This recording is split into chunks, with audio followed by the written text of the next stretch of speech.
Good morning, friends and family. Rise and shine. Welcome to Thursday morning. So, I want to talk to you this morning a little bit about stewardship. A lot of times when we think about stewardship, we think about money because that's what we hear from the pulpit most often when it's in regards to stewardship. And so, what I want to talk to you about is stewarding your whole day. So the things that we think about in the morning, right, when we wake up. So that's been a big thing that I've highlighted in these videos, in these series of videos, is that our thought life in the morning is what's going to dictate the pace of play for the day, right? And so how are you stewarding your thought life? Right? So, how are you stewarding your thought life? Then, how are you stewarding your time?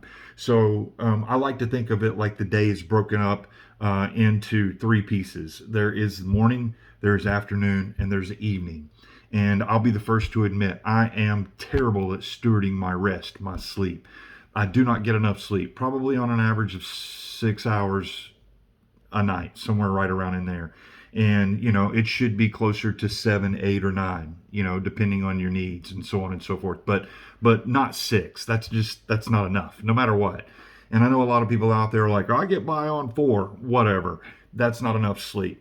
Like, in order for your brain to work properly, in order for your body to function properly, in order for your hormones to be balanced and for you to be a healthy individual, you need to get your sleep, right? And I don't get enough sleep. Like, it's one of my weak spots. And I'm a poor steward of my rest. My mind gets to racing, and I have to pray myself to sleep every night. Quite frankly, I'm proud, not proud, but I am thankful for that crutch, that I have to pray myself to sleep. Otherwise, my mind just keeps going and going and going.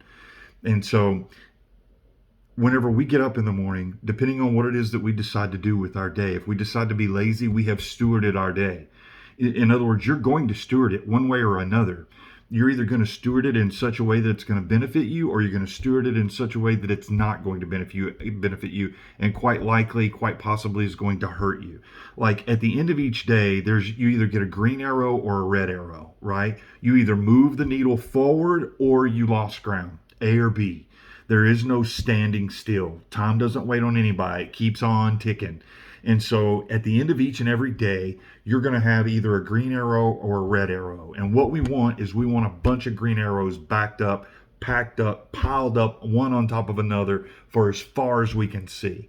Let's pile up some green arrows for one another, okay? I'm going to be rooting for you. I'm going to be praying for you that you would be a good steward of your time, of your money, of your thought life, of your health, of every facet of your life.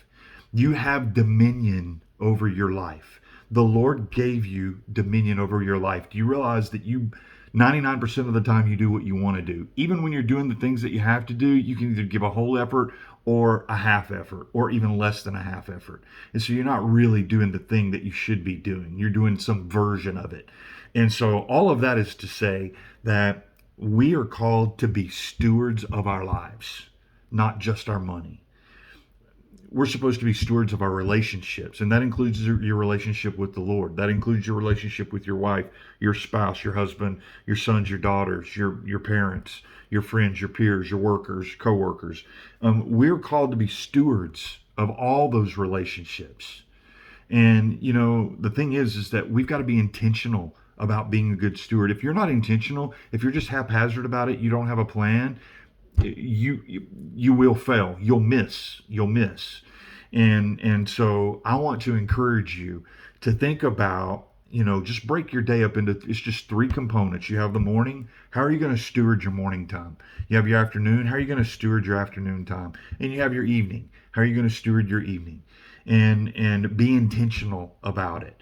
And make sure that you've got everybody in the right place, like God first, spouse second, kids third, so on and so forth, right? Like, make the main thing the main thing.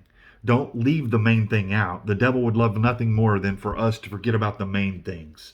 Like, a lot of people are like, well, I'm a workaholic, I'm a this, I'm a that. Well, first of all, you're owning it. You're calling yourself that thing, and you're becoming the thing you're calling yourself. All right, so stop calling yourself that thing.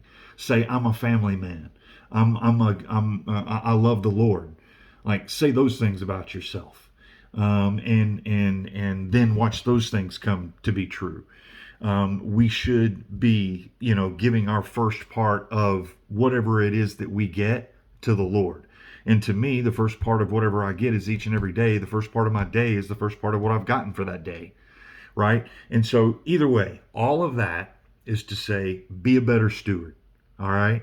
And I hope that this encourages you. I hope that it motivates you, inspires you, and causes you to move. I hope that it causes you to pile up some green arrows. I hope you guys are blessed. Have a wonderful day. I'll see you again tomorrow.